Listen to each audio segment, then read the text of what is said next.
से पूछा, पत्नी से कहा, ये सूचना दी कि कल भगवान जो है यहाँ से निकलेंगे और वो हस्तिनापुर जाएंगे, शांति दूत बन के आ रहे हैं। तो विदुर की पत्नी ने पूछा कि 12 वर्ष की हमारी तपस्या सफल हो गई और मुझे लगता है कि वो हमें दर्शन देने के लिए ही आ रहे हैं, क्योंकि सच्चे भगत थे विदुर।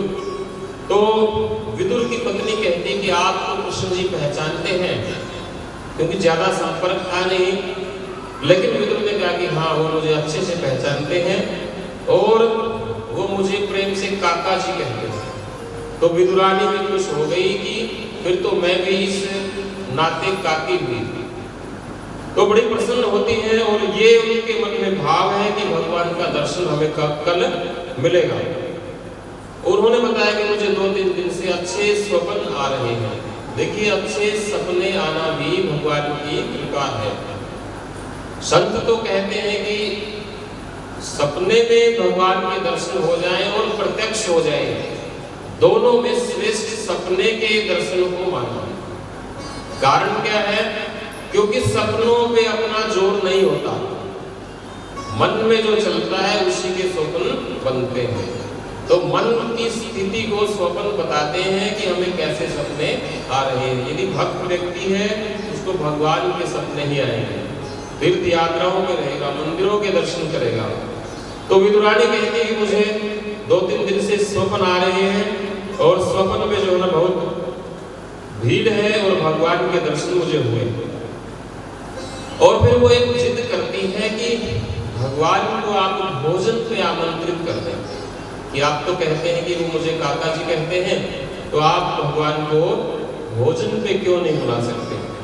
विदुर ने कहा कि उनकी बड़ी कृपा है मेरे ऊपर, लेकिन मुझे बड़ी शर्म आती है, क्योंकि अपनी झोपड़ी में भगवान की सेवा के लायक क्या है? भगवान आने को मना नहीं करेंगे, आ तो जाएंगे वो, लेकिन मैं खुद शर्मिंदा हूं कि मैं क्या रखूंगा उनके सामने। उनको बड़ा कष्ट होगा इस झोपड़ी में आने पर। लेकिन विदुरानी सच्चे मन की थी, वो कहती है कि आप उनको ले आओ, जो भी हैं पत्र पुष्प फल जल आदि जो है हम उनकी सेवा करेंगे। और विदुर जी को एक ही कष्ट है कि मेरी झोपड़ी में इतने द्वारका के सम्राट और तीनों लोगों के नाथ वो आ भी जाएंगे मेरे कहने से, मैं उनको बाध्य करना नहीं चाहता। उनको मैं विवश करके ले भी आऊंगा तो क्या सेवा मैं कर पाऊंगा, क्योंकि बहुत गरीबी की हालत है। संतों जैसा जीवन विदुर और विदुरानी का है, झोपड़ी में क्या मिलेगा?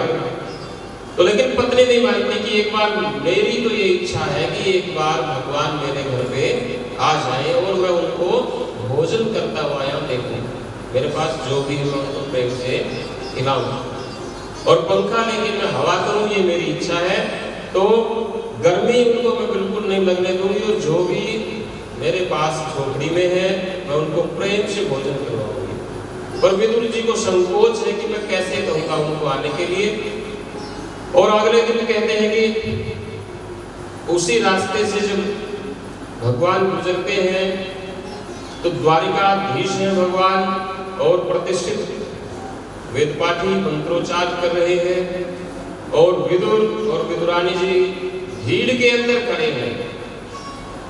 अब विदुरानी को समझ में आया कि भगवान कृष्ण का जो पद है वो कितना बड़ा है, कि उनके चारों ओर तो सैनिकों की कतार है, वेदपाठी ब्राह्मण जो है मंत्रोच्चार कर रहे हैं, बहुत ऊंचे रथ पर स्वर्णिम रथ पर वो बैठे हैं।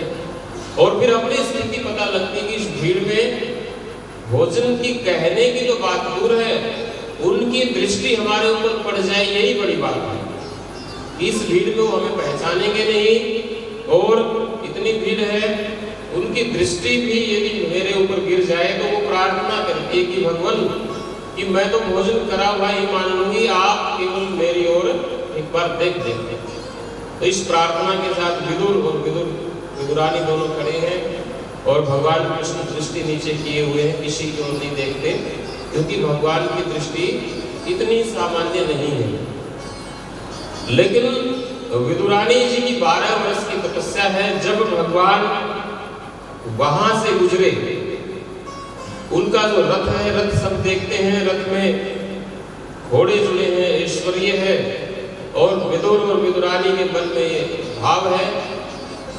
विदुर जी की यद्यपि इतनी इच्छा नहीं है, लेकिन विदुरानी ने अपनी तपस्या 12 वर्ष की दांव पे लगा दी कि भगवान इस तपस्या का फल ये दें कि वो मेरी ओर देखें।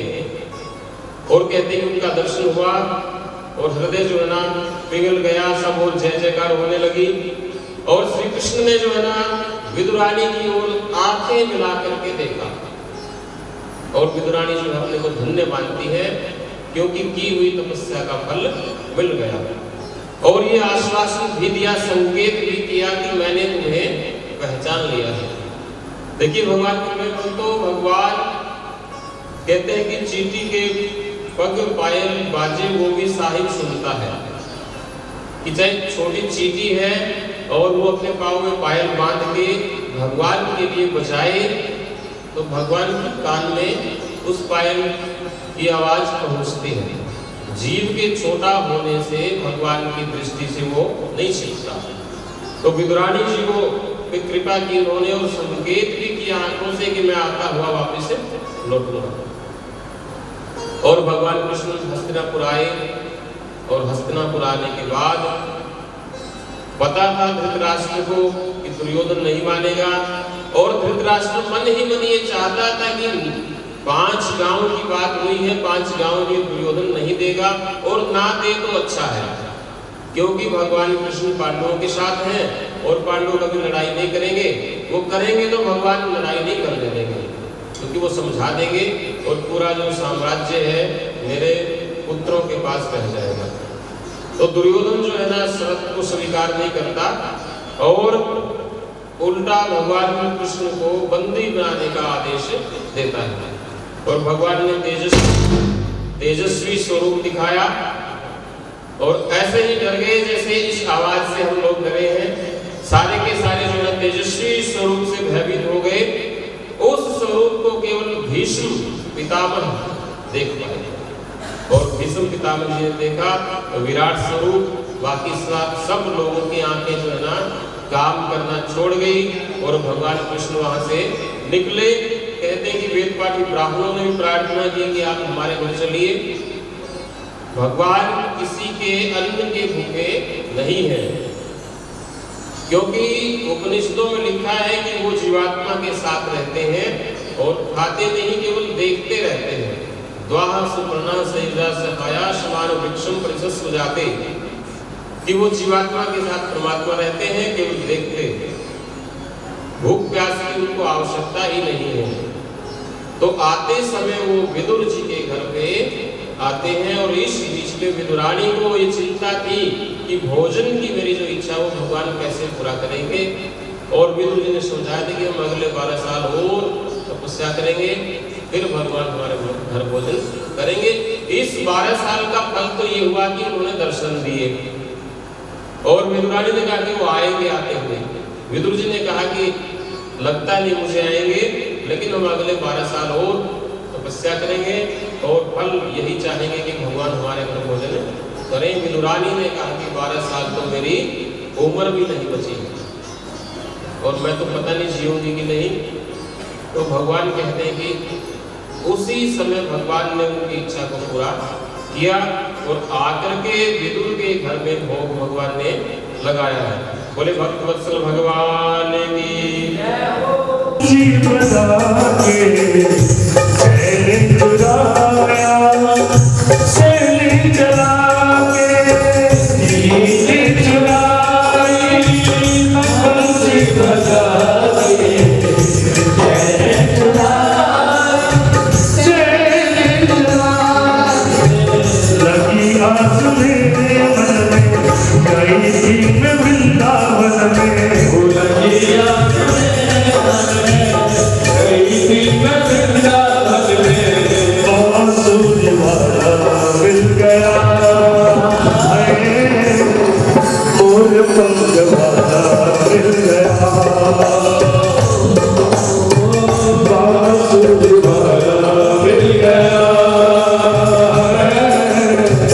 Oh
उसी ने बुलाया, उसी ने रुलाया, ऐसा सलोना सा मेरे बस आया। उसी ने रुलाया, उसी ने बुलाया, ऐसा सलोना सा मेरे बस आया। तेरी बाकी चाल देखी ना, तेरा मुक्त भी देखा, तेरी बाकी चाल देखी, तेरा मुक्त भी देखा। तेरी चाल वाला मिल गया, हाय मोर पंख वाला मिल गया, मोर पंख वाला मिल गया, मोर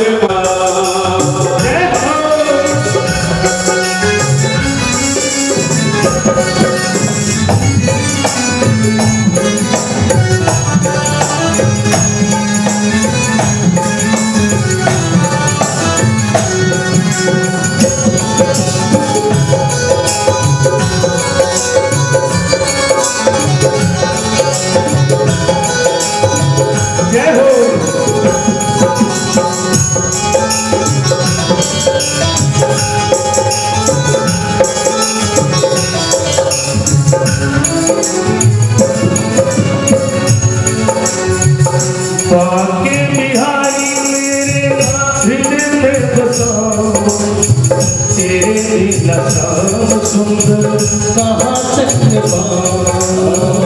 बाके बिहारी मेरे हृदय में बसा, तेरे नशा सुंदर कहाँ चक्र लगन लगी पल पल में, घूम रही मेरी जीवन में, ढूंढ रही मेरे मन में, कभी वाला मिल गया, मोर पंख वाला मिल गया, पंख वाला मिल गया, मोर पंख वाला मिल गया। अकेली कोई नहीं था मेरे संग में, अकेली कोई नहीं था मेरे संग में, मोर पंख वाला मिल गया, बांसुरी वाला मिल गया, मोर पंख वाला मिल गया।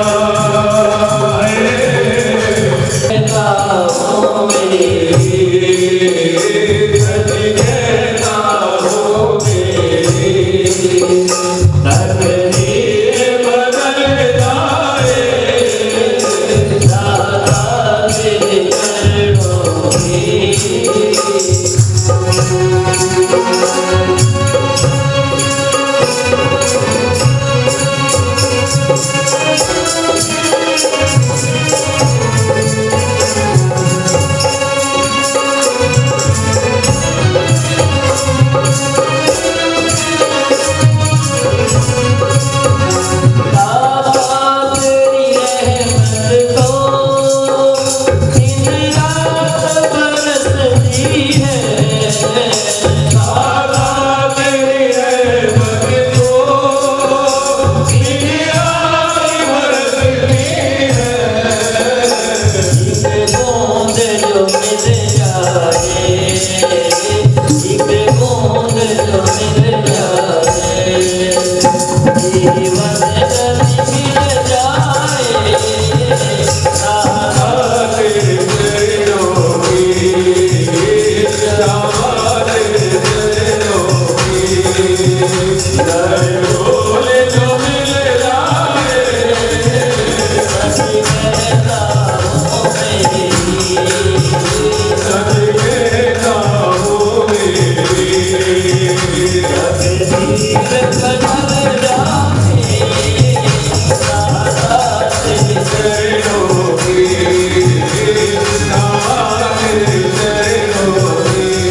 उससे भी कई गुना सुंदर, और एक विमान की रचना की। अनेक दास और दासियां अपनी तपस्या से उत्पन्न किए, जिन्होंने देवहूति का श्रृंगार किया है। और अनेक वर्षों तक पति और पत्नी उस विमान में खाने पीने की कोई कमी नहीं थी, दास दासियों की कोई कमी नहीं थी, और एक सदगृहस्थ जैसे रहते हैं। पहले तपस्या बहुत करी, तो तपस्या का जो फल है वो हमेशा ही श्रेष्ठ होता है। तो तपस्या के बल पर करदम और देवहूति इनके द्वारा अनेक वर्षों तक ये दोनों गृहस्थ के रूप में रहे हैं। और ऐसा कहते हैं कि 9 कन्याएं इनकी हुई हैं। 9 कन्याएं, और 9 कन्याओं में देखो गृहस्थ धर्म सबसे बड़ा मानते हैं। क्यों? क्योंकि 9 कन्या के बाद जब करदम ऋषि संन्यास लेने की बात आई, तब देवहूति ने फिर प्रश्न रखा कि पुत्र तो हुआ ही नहीं, एक पुत्र की बात तो हुई थी। तो कन्याओं के बाद देवहूति और करदम के गर्भ से कपिल भगवान का जन्म होता है। बोले कपिल देव भगवान की जय। अब जो है गृहस्थी को इसलिए श्रेष्ठ बताया है कि 4 आश्रम है। सबसे पहले आश्रम ब्रह्मचर्य है।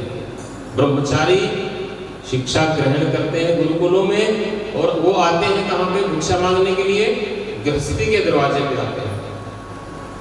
और वानप्रस्थी हैं और सन्यासी हैं, वो भी आकर के गृहस्थी के द्वार पर ही अलग जगाते हैं। तो गृहस्थी धर्म सबसे उत्तम धर्म है, क्योंकि भगवान को भी जन्म लेना पड़ता है, तो वो भी गृहस्थी के घर पे आकर ही जन्म लेते हैं। इसलिए माता का जो दर्जा है ना, वो श्रेष्ठ इसलिए माना है गृहस्थी धर्म को सबसे उत्तम, कि भगवान भी यदि जन्म लेंगे गृहस्थी के घर में ही आएंगे। तो 4 आश्रम में 3 आश्रम गृहस्थी के ऊपर ही आश्रित रहते हैं, उसी के सहारे जितने जीव जंतु हैं, पशु पक्षी हैं, सबका पालन पोषण कौन करते हैं? गृहस्थी लोग ही करते हैं। कोई भी आएगा, अतिथि है, कोई भी याचक है, कोई भी सन्यासी है, कोई भी कुत्ता है, पशु है, पक्षी है, सब आकर के दरवाजा खटखटाते हैं। किसका? गृहस्थी का। तो इसलिए गृहस्थ धर्म बहुत उत्तम धर्म है। भगवान के दर्शनों के बाद भी गृहस्थ धर्म चलाया जा सकता है, जैसे करदम ऋषि ने चलाया।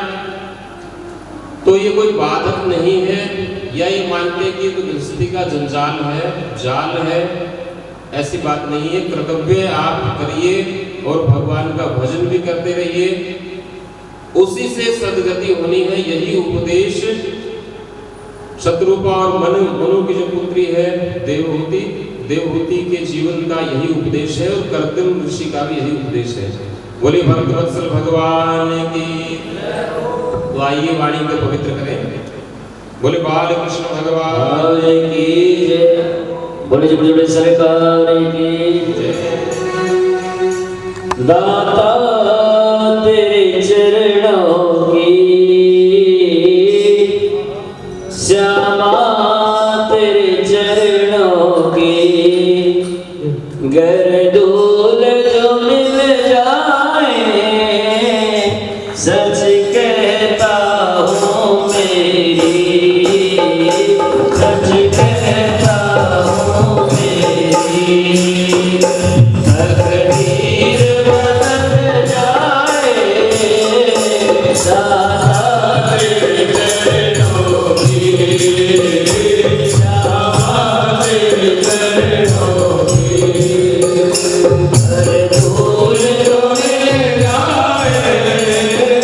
सच कहता हूँ मेरी, सच कहता हूँ मेरी, तकदीर बदल जाए, दाता तेरे चरणों की।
भले ही संवर जाए गुरुवर तेरे चरणों की स्वामी तेरे चरणों ये मानस सरोवर है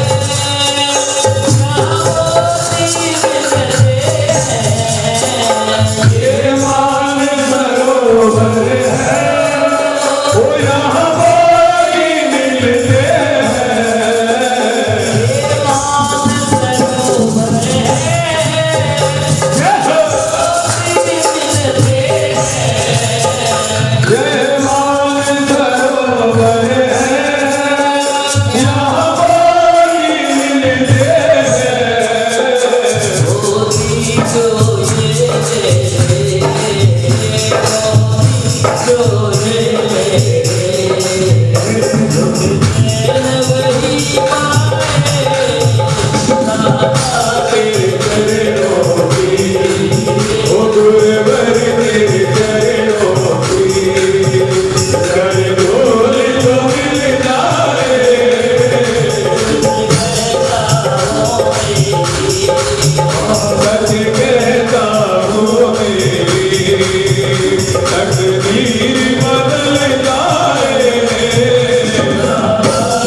तो कर्दम और देवहूति की कला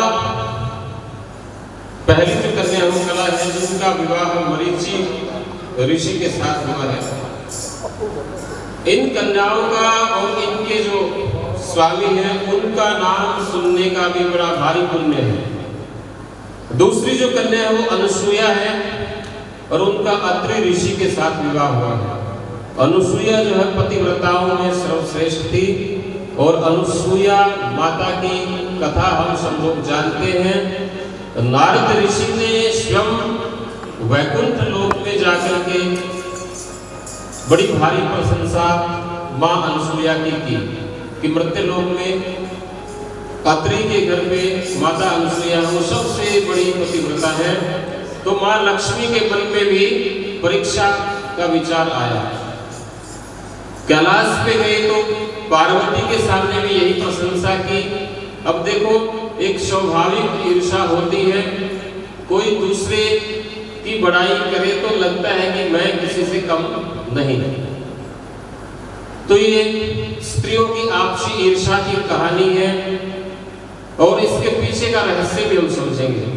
अब कहते ब्रह्माणी, लक्ष्मी और मां पार्वती, मां सती, तीनों को जब ये लगा, तीनों इकट्ठी हुई और परीक्षा के लिए अनुसूया हमसे श्रेष्ठ कैसे हो सकती हैं, परीक्षा के लिए कहते हैं वो आती हैं और विचार विमर्श के बाद वो अपने पति को परीक्षा के लिए भेजती है कि आप मां अनुसूया की परीक्षा लें और उनका जो पतिव्रत धर्म है उसको खंडित करें। तो तीनों सन्यासी बन करके स्त्रियों के कहने से भगवान शिव, विष्णु और ब्रह्मा जी सन्यासी बन के अलग जगाते हैं और मां अनुसूया के सामने प्रश्न करते हैं। भिक्षाम देही, मां जब भिक्षा देने लगी तो उन्होंने कहा कि हमें एक वस्त्र में आप भोजन करवाइए। बड़ी विचित्र शर्त है, सन्यासी हैं, अब उनको गृहस्थी को बहुत बार असमंजस की स्थिति आ जाती है, क्या किया जाए। और उसी दुविधा में सीता का हरण भी हुआ था, क्योंकि गृहस्थी मना नहीं कर सकते, द्वार पे सन्यासी आए हैं और सीता हरण भी इसी कारण हुआ था।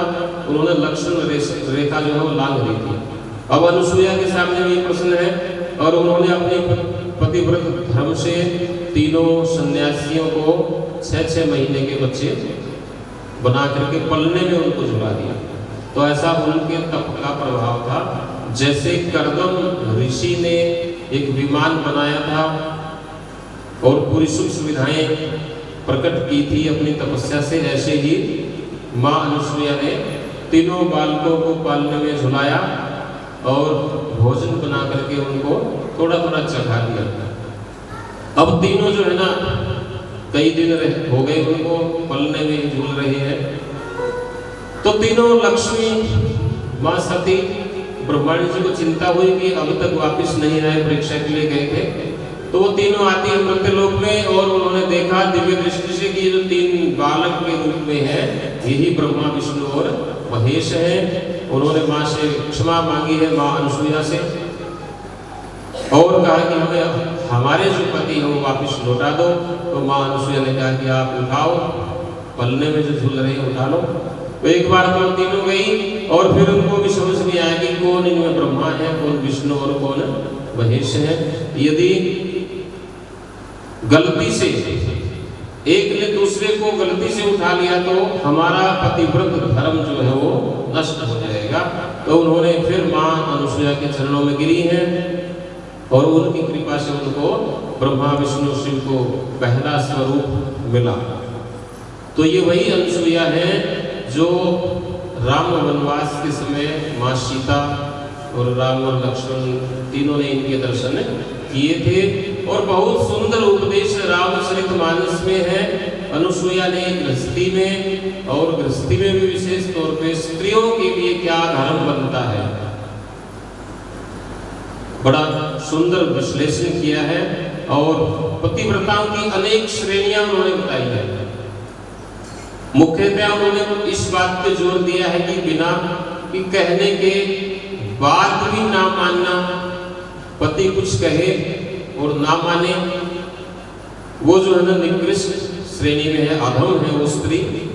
और कही हुई बात को जो मान ले वो मध्यम श्रेणी में है, और बिना कहे जो समझ जाए वो उत्तम स्त्री के लक्षण है। तो ऐसा उपदेश माँ अनसुईया ने माता सीता को वनवास के समय दिया था। क्योंकि जब विवाह संस्कार होता है तो 3 बार औरत आगे चलती है, 1 बार पुरुष। उसका अभिप्राय यही है कि धर्म की जो जिम्मेदारी है, अर्थ की जिम्मेदारी है और कामनाओं की जिम्मेदारी है, वो औरत के ऊपर ज्यादा है और पुरुष पे एक पुरुषार्थ बचता है, मोक्ष। तो मोक्ष में पुरुष आगे होता है, यानी कि यदि हमें जीवन मुक्त होना है, ईश्वर प्राप्ति चाहिए, तो पुरुष को आगे होना पड़ेगा और पति के पीछे रह करके, उसके अनुशासन में रह करके ही पत्नी जो है मोक्ष को प्राप्त कर सकती है। धर्म, अर्थ और काम, इन तीनों में औरत की महत्ता है, लेकिन मुक्ति चाहिए, चाहे व्रत करे, तीर्थ यात्रा पे जाए, कहीं भी कोई भी काम हो धर्म का, तो पति से इजाजत जरूर ले। एक ये प्रश्न रहता है कि पति यदि क्रोधी हो, पति में यदि कोई दोष हो या कोई अवगुण हो तो क्या करें? शास्त्र मना करता है कि पति जिस भी स्वरूप में हो, आपके कर्मों के अनुसार आपको प्राप्त होगा। उसमें कोई भी हम किसी भी प्रकार की शंका नहीं कर सकते। जो आपके भाग्य में था, पूर्व कर्मों के अनुसार वो आपको मिला है। आपका क्या कर्तव्य है, आपने इतना देखना है। दूसरे का क्या कर्तव्य है वो हमारा विषय नहीं है। तो हमने, हमारा जीवन कैसा होना चाहिए, हमारा दायित्व क्या है। संत तो कहते हैं कि पति क्रोधी हो तो ये मान लो कि तो नृसिंह है, परशुराम है, वो भी तो विष्णु के ही अवतार थे। पति यदि शांत है तो मान लें विष्णु है, और पति यदि चंचल है तो वामन अवतार मान लें। तो ये तो मानने के ऊपर है, लेकिन हम अपने दायित्व को पूरा करें। दूसरा कैसा है, धर्म का पालन ये देख के नहीं किया जाता। उदाहरण है कि 9 बच्चे थे, 9 बालक नदी पार करी, और नदी पार करके जब कैप्टन था, उनका जो नायक था, उसने गिना तो वो 8 मिले, और फिर दूसरे ने गिना तो भी 8 थे। फिर उनको चिंता हुई कि हम तो 9 आए थे और नदी पार करते करते एक बालक डूब गया। अब कौन डूबा ये तो पता नहीं लगा, छोटे बच्चे थे 5-7 साल के। तीसरे ने गिना, फिर भी 8 थे, वो रोने लगे। अब रोने लगे तो एक यात्री वहां से निकला, उसने देखा कि बालक नदी के किनारे रो रहे हैं। उपनिषदों में है ये कथा। उसने पूछा, उसने देखा कोई दुर्घटना हो गई, उनसे पूछा, बातचीत हुई, तो वो बोले कि हम 9 आए थे, नदी पार करी, इधर आए तो 8 रह गए। अब उसने गिन लिया कि तो बालक है 9 है पूरे। उसने फिर एक को खड़ा किया कि तुम गिनो। उसने दोबारा गिने, 8 गिने, और बोले 9 में तुम हो। क्योंकि जो भी गिनने वाला हो दूसरों को गिनता है, अपने को तो वो देखता है नहीं मैं कहाँ हूँ। तो दोष भी हम दूसरे के ही देखते हैं, दूसरे को नहीं देखना। धर्म के मार्ग में ये पहला नियम है कि कौन क्या कर रहा है इस चीज को भूल जाओ, मैं क्या कर रहा हूँ यहाँ पे बात होनी है। तो धर्म के मार्ग से चल के ईश्वर तक वही पहुंचेगा जो खुद को देखेगा, दूसरों को देखना छोड़ दे। दूसरे जो कर रहे हैं उनका अज्ञान है, उनको पता नहीं है, वो भूल में है, या उन्हें शिक्षा नहीं मिली, या उनकी प्रकृति ऐसी है, उनके प्रारब्ध ऐसे हैं, या ईश्वर ऐसा ही चाहता है, या वो सत्संग में नहीं बैठे, कभी महापुरुषों का साथ उनको नहीं मिला। उसके अनेक कारण हो सकते हैं, लेकिन मैं कैसा हूं यहाँ हम विचार कर सकते हैं। तेरे लेखे जो करे भला बुरा संसार, नारायण को बैठकर अपना भुवन बुहार। कि जो संसार भला बुरा कर रहा है उसको आप छोड़िए और खुद को देखिए, अपने भवन को आप साफ रखें, मन को साफ करें, तो तब जाके धर्म बसता है। तो अनसुईया और अत्रि, उनकी तीसरी कन्या थी श्रद्धा, जो अंगिरा ऋषि के साथ जिनका विवाह हुआ। चौथी कन्या गति, पुलह ऋषि के साथ। इन ऋषियों की कथा अन्य पुराणों में विस्तार से आती है। एक कन्या थी क्रिया, क्रतु यज्ञ, क्रतु के साथ उनका विवाह।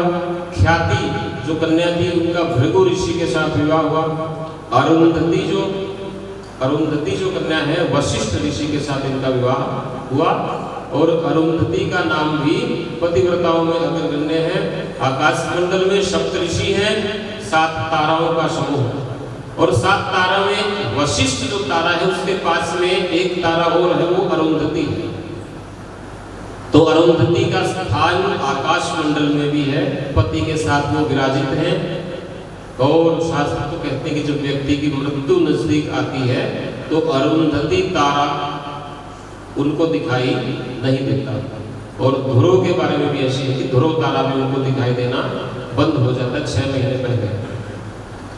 तो शांति जो पुत्री थी उनका अथर्व ऋषि के साथ हुआ विवाह, और हविर्भू का पुलस्त्य के साथ। और एक पुत्र इनका हुआ है कपिल। पुत्र के बाद जो है ना कर्दम ऋषि संन्यास ले गए, और कपिल के उपदेश से देवहूति जीवन मुक्त हो पाई। और कपिल जो ऋषि हैं वो जैन धर्म जो है उनके प्रथम तीर्थंकर हैं।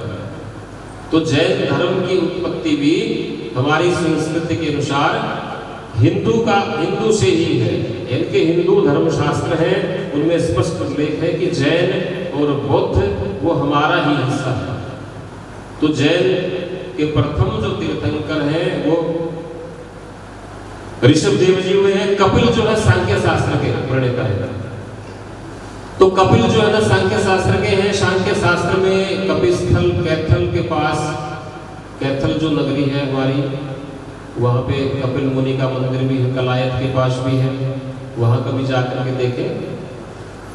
तो कपिल चौसाला गांव में भी है कपिल भगवान का, और सरस्वती नदी के तट पे सांख्य शास्त्र का उपदेश उन्होंने दिया था।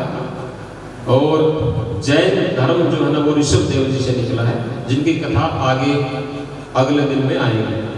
तो कपिल जी ने बड़ा सुंदर सांख्य शास्त्र में प्रकृति और पुरुष का विवेचन किया है। प्रकृति और पुरुष में जो तत्व हैं, तत्वों का विवेचन कपिल मुनि ने किया है, और सांख्य शास्त्र के प्रणेता ये माने गए हैं। सृष्टि से कैसे हम निकले, जीवन मृत्यु के चक्र से कैसे बाहर हो, कर्म का उपदेश और निर्लिप्त भाव से प्रकृति को समझना। प्रकृति को जो समझ जाता है, कपिल देव जी कहते हैं कि प्रकृति जो है ना माया है, और माया को जो समझ जाता है, माया नर्तकी के समान है। नर्तकी अपना नृत्य दिखाती है, वो जब तक दिखाती है जब तक सामने वाला मोहित रहता है। जब कोई जादूगर अपना जादू जब भी दिखाता है नजरबंदी, जब तक उसकी जो कला है वो पकड़ी नहीं जाती। जब कला समझ में आ जाती है तो उसका जादू फीका पड़ जाता है। तो कपिल ऋषि का यही संदेश है कि प्रकृति के माया को पहचानो, और माया समझ जाने के बाद ये जो नर्तकी है ये फिर उस पुरुष के सामने दोबारा नहीं आती, क्योंकि उसने देख लिया कि मेरा रहस्य इसने समझ लिया। तो ऐसा सुंदर उपदेश कपिल मुनि ने अपनी माँ को दिया, और उनकी माँ भी जो है ना कपिल के कारण मोक्ष को प्राप्त हुई है। और कपिल का मुख्य जो जीवन जीने की जो कला है उन्होंने बहुत सुंदर बताई है कि व्यक्ति को जीवन इस हिसाब से जीना चाहिए कि वो न संसार में लिप्त रहे और न संसार से भागे। पदम पत्रम एवं वशा, जैसे कमल का पत्ता जल में रहता है लेकिन जल से वो लिप्त नहीं होता, ऐसे ही व्यक्ति को जीवन जीना चाहिए। बोले बाल कृष्ण भगवान की, बोल बाके बिहारी लाल की।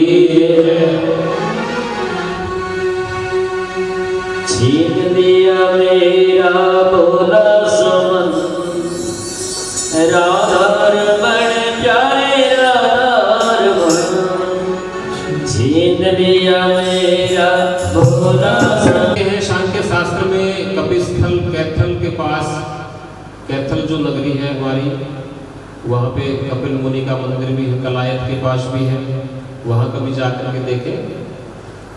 तो कपिल चौसाला गांव में भी है कपिल भगवान का, और सरस्वती नदी के तट पे सांख्य शास्त्र का उपदेश उन्होंने दिया था। और जैन धर्म जो है ना वो ऋषभ देव जी से निकला है, जिनकी कथा आगे अगले दिन में आएगी। तो कपिल जी ने बड़ा सुंदर सांख्य शास्त्र में प्रकृति और पुरुष का विवेचन किया है। प्रकृति और पुरुष में जो तत्व हैं, तत्वों का विवेचन कपिल मुनि ने किया है।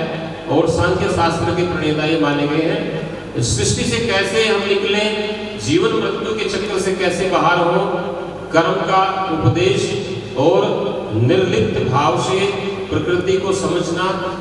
प्रकृति को जो समझ जाता है, कपिल देव जी कहते हैं कि प्रकृति जो है ना माया है, और माया को जो समझ जाता है, माया नर्तकी के समान है। नर्तकी अपना नृत्य दिखाती है, वो जब तक दिखाती है जब तक सामने वाला मोहित रहता है। जब कोई जादूगर अपना जादू जब भी दिखाता है नजरबंदी, जब तक उसकी जो कला है वो पकड़ी नहीं जाती। जब कला समझ में आ जाती है तो उसका जादू फीका पड़ जाता है। तो कपिल ऋषि का यही संदेश है कि प्रकृति के माया को पहचानो, और माया समझ जाने के बाद ये जो नर्तकी है ये फिर उस पुरुष के सामने दोबारा नहीं आती, क्योंकि उसने देख लिया कि मेरा रहस्य इसने समझ लिया। तो ऐसा सुंदर उपदेश कपिल मुनि ने अपनी माँ को दिया, और उनकी माँ भी जो है ना कपिल के कारण मोक्ष को प्राप्त हुई है। और कपिल का मुख्य जो जीवन जीने की जो कला है उन्होंने बहुत सुंदर बताई है कि व्यक्ति को जीवन इस हिसाब से जीना चाहिए कि वो ना संसार में लिप्त रहे और ना संसार से भागे। पदम पत्रम एवं वशा, जैसे कमल का पत्ता जल में रहता है लेकिन जल से वो लिप्त नहीं होता, ऐसे ही व्यक्ति को जीवन जीना चाहिए। बोले बाल कृष्ण भगवान की, बोल बांके बिहारी लाल की। छीन दिया मेरा भोला सुमन, राधारमण प्यारे राधारमण। छीन दिया मेरा भोला सुमन, भोला सुमन। छीन लिया मेरा भोला सुमन, राधारमण प्यारे राधा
जय जय श्री राधे श्याम। तो इस प्रकार देवहूति और कर्दम और जो दूसरी पुत्री है मनु जी की आकृति, आकृति का विवाह रुचि प्रजापति से हुआ और प्रसूति नाम की जो कन्या थी उनका विवाह दक्ष प्रजापति के साथ हुआ। आकृति प्रजापति से यज्ञ और दक्षिणा नामक 12 संतान 12 पुत्र हुए हैं। यज्ञ और दक्षिणा नामक संतान हुई, उनसे 12 पुत्र हुए हैं। 13वीं जो कन्या थी मूर्ति, मूर्ति का विवाह धर्म के साथ हुआ और मूर्ति में धर्म रहता है। ये भागवत पुराण में इस कन्या के माध्यम से लिखा है कि मूर्ति का विवाह धर्म के साथ हुआ। तो मूर्ति में जो है ना, मूर्ति प्रतिष्ठा और मूर्ति का जो पूजन है वो धर्म से इसीलिए भी जुड़ा हुआ है। और अग्नि का जो विवाह है वो स्वाहा का अग्नि से विवाह हुआ और स्वधा नाम की जो पुत्री है उसका पितरों से विवाह हुआ। तो ये इनकी पत्नियां हैं। स्वधा कहने पर पितर बहुत प्रसन्न होते हैं, कहते हैं कितना ही बड़ा श्राद्ध करें, लेकिन जब तक स्वधा नहीं बोलेंगे तब तक श्राद्ध संपन्न नहीं होता। शास्त्र कहते हैं कि यदि श्राद्ध की सामग्री ना हो, तीर्थ में केवल जल अर्पण करके भी स्वधा बोल दे तो भी श्राद्ध पूरा मान लेते हैं।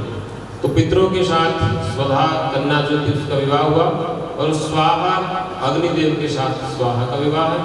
जो भी आहुति अग्नि में छोड़ते हैं वो स्वाहा कह करके ही छोड़नी चाहिए, तभी वो देवताओं तक पहुंचती है। तो सती जो पुत्री थी उनका विवाह शंभु के साथ हुआ, भगवान भोलेनाथ के साथ। तो दक्ष प्रजापति की पुत्रियों का विवाह है और दक्ष जो है क्रिया दक्षो दक्ष है। क्रतुपति रधिशस्तनो प्रताप दक्ष और भगवान शंकर में मनमुटाव एक बार हो गया था, शास्त्रों में लिखा है। क्यों हो गया था? क्योंकि दक्ष जो है ना प्रजा के स्वामी है और एक बार भगवान भोलेनाथ और सभा बैठी हुई थी, दक्ष प्रजापति आए तो सब देवता उठ गए, लेकिन भगवान भोलेनाथ अपनी मस्ती में बैठे रहे और इसको मन में दक्ष प्रजापति को बड़ा बुरा लगा। तो दक्ष जो है ना वो सवसुर लगते हैं भगवान शिव के, लेकिन मन में ये हो गया कि मैं प्रजापति हूँ और ये एक तो मैंने अपनी पुत्री इसके साथ विवाह किया, इसका कोई स्वरूप नहीं है, 3 नेत्र हैं, गले में सर्प है और शमशान में इनका निवास है और इनके साथ मैंने बड़ी भारी गलती की कि अपनी पुत्री सती का विवाह इनके साथ कर दिया। और वो मन मुटाव मन ही मन में शिव को उन्होंने नीचा दिखाने के लिए यज्ञ का आयोजन किया, क्योंकि दक्ष क्रियाओं में ही दक्ष है, धर्म में उसकी कोई गति नहीं है। उनका सारा जो आयोजन था केवल शिव को नीचा दिखाने के लिए था। सब जगह चिट्ठी भेजी गई, बड़ा भारी यज्ञ है, सब देवता अपनी पत्नियों के साथ यज्ञ में शामिल होने के लिए जा रहे हैं। और जब सती को पता लगा कि मेरे पिता के घर में यज्ञ का आयोजन है और हमें कोई संदेशा नहीं दिया गया, तो वो भगवान भोलेनाथ के पास गई और जिद जाने के लिए जिद करती। भगवान ने कहा कि हमारे पास कोई निमंत्रण है नहीं, लेकिन सती जो है नहीं मानती है। समय का दोष आप कह सकते हैं। सती जो है दक्ष पिता के घर की ओर चलती हैं, तो भगवान शिव ने अपने कुछ गणों को उनके साथ भेज दिया। अब कहते हैं कि सती ने जब जाके देखा कि सब देवताओं के लिए आसन लगे हुए हैं और नाम भी लिखे हुए आसनों के ऊपर, लेकिन भगवान शिव का और सती के नाम से कोई आसन वहाँ पे नहीं है। उन्होंने बड़ा भारी अपमान माना और इस अपनी माँ से उन्होंने बात करी तो माँ जो है ना पिता की ओर संकेत किया, पिता ने भी कोई प्रेम नहीं दिखाया। और ये यज्ञ है ये इसी उद्देश्य को लेके था कि इसमें भगवान शिव को कोई भाग, कोई स्थान, कोई आसन, कोई आहुति नहीं दी जाएगी और बदले की प्रक्रिया से यज्ञ हुआ था। तो शिव महिमन स्तोत्र में लिखा है कि श्रद्धा से जो रहित हैं यज्ञ वो सब अभिचार कर्म में आते हैं। श्रद्धा विभ्रम अभिचार आया ही कहा कि वो यज्ञ नष्ट हो जाते हैं। जिन यज्ञ में शिव का भाग नहीं होता, बिना शिव के, क्योंकि शिव का नाम ही कल्याण है और शिव नहीं है तो वो यज्ञ सफल नहीं होता। योगाग्नि से कहते सती ने अपना शरीर वहाँ पे छोड़ दिया और शिव के जो गण थे, गणों ने उस यज्ञ को तहस नहस कर दिया। भगवान भोलेनाथ तक जब खबर गई, उन्होंने अपनी जटा से वीरभद्र को पैदा किया और शिव के गणों के साथ वो आए और उन्होंने यज्ञ मंडप को नष्ट कर दिया और दक्ष प्रजापति का सिर जो है ना वो काट दिया। अब जो है ना यज्ञ ध्वंस हो गया, यज्ञ पूरा भी होना चाहिए और दक्ष प्रजापति मारे गए। तो सब देवता मिलकर के भगवान विष्णु को साथ ले गए और भगवान भोलेनाथ के पास गए हैं और भोलेनाथ ने कृपा करी क्योंकि वो शीघ्र प्रसन्न हो जाते हैं और दोबारा कहते हैं दक्ष के धड़ पे पकड़े।